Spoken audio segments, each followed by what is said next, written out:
କରିବା ଆମ ପାଇଁ ସମସ୍ତେ କାନ୍ଦିବେ, ଆମେ ଖୁସିରେ କରିବା। ତା ଜୀବନ ପ୍ରତିଭା ଭିତରେ ସିଏ ବହୁତ ସମସ୍ୟା ଦେଇ ଯାଇଛି ଏବଂ ତା ପିଲାମାନେ କୌଣସି ଦିନ ତା ଉପରେ କୌଣସି ପ୍ରତିବାଦ ରଖିନାହାନ୍ତି କି ତାକୁ କୌଣସି କଥା କେହି ଦିନ କହିନାହାନ୍ତି।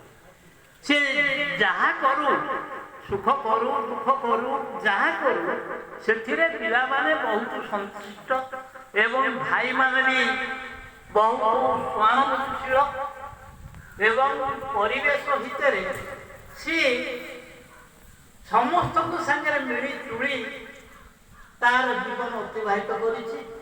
ସେ ଆଜି ନାହିଁ, କିନ୍ତୁ ତା ପାଇଁ ପ୍ରାୟ ସମସ୍ତେ ଦୁଃଖିତ। କାହିଁକି ନା ସେ ବହୁତ ନିର୍ବିକାର ଥିଲା ଏବଂ ସମସ୍ତଙ୍କୁ ଖୁବ ଭଲ ପାଉଥିଲା ଏବଂ ତାର ଚାକିରି ଜୀବନ ଭିତରେ ବହୁତ ଘାତ ପ୍ରତିଘାତ ଆସିଛି, କିନ୍ତୁ ସେ ସବୁକୁ ମୁକାବିଲା କରି ଶେଷ ପର୍ଯ୍ୟନ୍ତ ସେ ରହିଥିଲା। ଆଉ ଅଧିକା କଣ କହିବି, ୱିଲିୟମ ଜୋନ୍ସ କହିଛନ୍ତି ଯେ ଜନ୍ମ ଲାଭ କରିବା ମାନେ କାନ୍ଦୁ, କିନ୍ତୁ ମରଣ ବେଳେ ଏପରି କାମ କରିବା ସମସ୍ତେ ଆମ ପାଇଁ କାନ୍ଦିବେ, ଆମେ ଖୁସିରେ ମରିବା।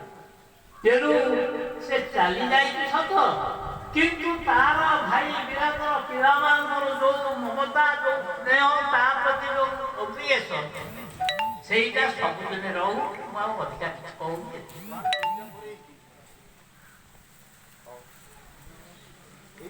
ଯାହା ହଉ ଦିବାକର ଭାଇ ସ୍ୱର୍ଗତ କୁଳମଣି ବାବୁଙ୍କର ପାଠପଢ଼ା ସାଥୀ ଥିଲେ। ତାଙ୍କର ଅନୁଭୂତି, ତାଙ୍କ ସହିତ ମିଶି ସାରିଲା ପରେ ତାଙ୍କ ଅନୁଭୂତିକୁ କିଛି କିଛି କହିଲେ ଏବଂ କର୍ମମୟ ଜୀବନ ସମ୍ପର୍କରେ ଯେଉଁ ଆଲୋକପାତ କଲେ, ସେଥିପାଇଁ ମୁଁ ତାଙ୍କୁ ଧନ୍ୟବାଦ ଦେଉଛି।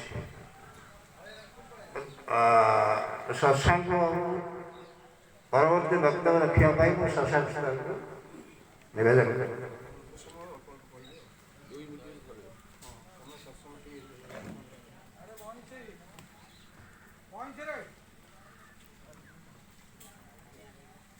ସମ୍ମାନନୀୟ ସଭାପତି,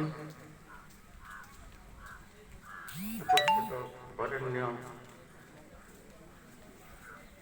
ବ୍ୟକ୍ତିବୃନ୍ଦ, ଆଜି ଏକ ବିଶେଷ ଦିନ। ଦିବଙ୍ଗତ କୁଳମଣି ସାରଙ୍କର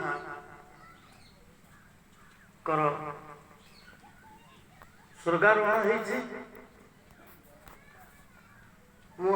ଆମେ ତାଙ୍କୁ ଆଉ ଆମ ଗହଣରେ ଦେଖିବାକୁ ପାଉନାହୁଁ।